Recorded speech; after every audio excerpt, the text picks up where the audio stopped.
अब पढ़ते हैं विशेष बहुमत, स्पेशल मेजोरिटी। विशेष बहुमत में 4 प्रकार के विशेष बहुमत की बात की गई है, तो उसको हम देखते हैं क्या क्या है। अच्छा, एक चीज़ तो आप याद रखिए कि जितना भी हम अभी बहुमत पढ़े 3 प्रकार का, पूर्ण हो चाहे प्रभावी हो चाहे साधारण हो, सभी में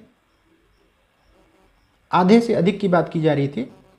विशेष बहुमत में जो हम अभी 4 प्रकार पढ़ेंगे, विशेष बहुमत में सभी में 2/3 बहुमत की बात होगी। पहला प्रकार है आर्टिकल 61 के तहत राष्ट्रपति के महाभियोग को पारित करने के लिए। दूसरा है आर्टिकल 249 राज्यसभा में राज्य सूची के किसी विषय पर प्रस्ताव पारित करने की प्रक्रिया में। आर्टिकल 368 के तहत संविधान संशोधन के अंतर्गत ऐसा संविधान संशोधन जिसमें भारत की संघीय संरचना में कोई प्रभाव नहीं पड़ता हो, और 368 के ही तहत ऐसा संविधान संशोधन जिसमें भारत की संघीय संरचना में प्रभाव पड़ता हो। अभी देखेंगे विस्तार से। ये 4 प्रकार के विशेष बहुमत की बात कही गई है। अब चूंकि विशेष जगह में विशेष प्रक्रिया के लिए बहुमत है, इसलिए विशेष बहुमत एक एक करके देखेंगे। आर्टिकल 61 राष्ट्रपति के महाभियोग प्रस्ताव को पारित करने के लिए। जब राष्ट्रपति का महाभियोग प्रस्ताव को पारित करना होता है तो इस प्रकार के बहुमत का प्रयोग करते हैं। विशेष बहुमत में सबसे सरल प्रकार है, सदन की कुल सदस्य संख्या का 2/3 का समर्थन आवश्यक होता है। जितने भी सदस्य संख्या हैं उनको 3 भाग में बांट दीजिए। यदि 3 में से 2 भाग समर्थन करते हैं तो समझा जाएगा कि प्रस्ताव पारित हो गया। जैसे कि लोकसभा में टोटल सीट है 543, उसका 2/3 हो जाएगा 362।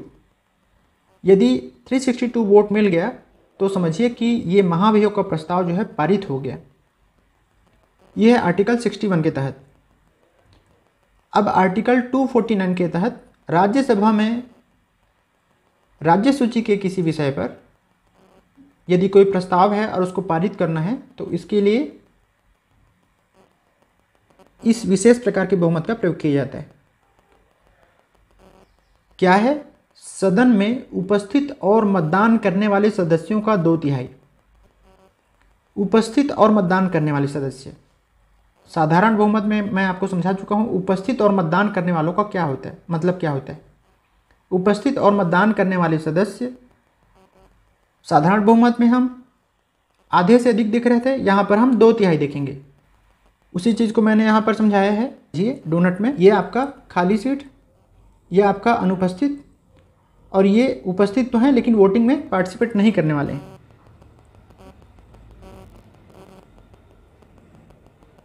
बाकी सदस्य बच गए, उनको आप 3 भाग में डिवाइड कर दीजिए।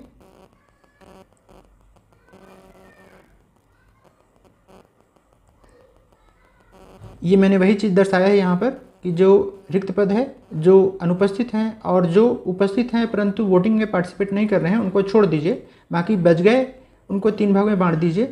3 भाग में से यदि 2 भाग का समर्थन होता है तो प्रस्ताव को पारित समझा जाएगा। उदाहरण देख लेते हैं। राज्यसभा में टोटल सीट है 245, खाली सीट है 5, अब्सेंट हैं 10 और प्रेजेंट हैं परंतु वोटिंग में भाग नहीं ले रहे हैं, वो हैं 20। तो आपके पास सदस्य कितने बच गए? 210। 210 का आपको 2/3 लेना है। सॉरी, यहाँ पर 510 लिखा हुआ है, वो 210 होगा।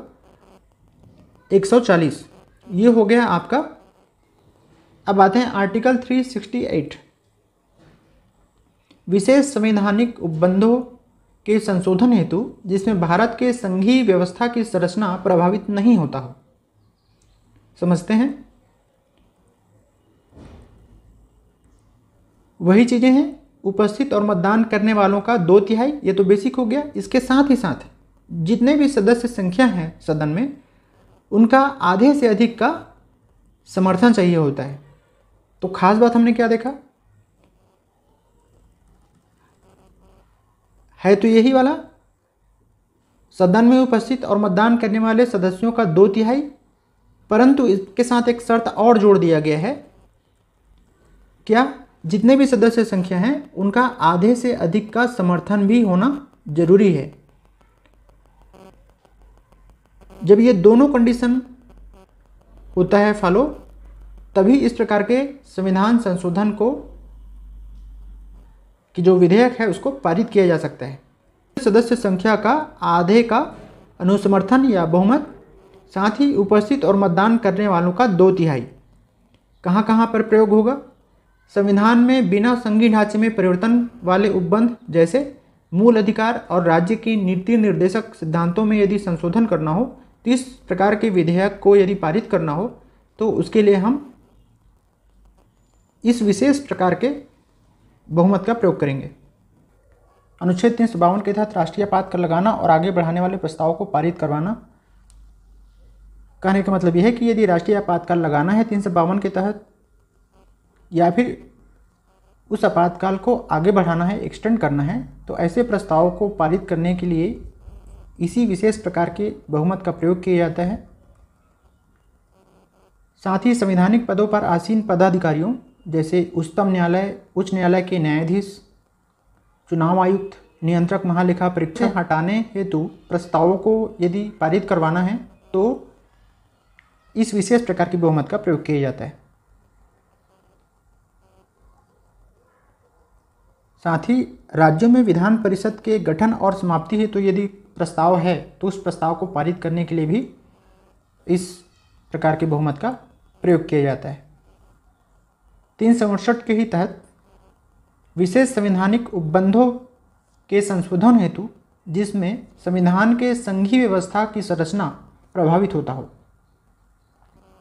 समझते हैं? बेसिक तो वही रहेगा, उपस्थित मतदान करने वालों का 2/3,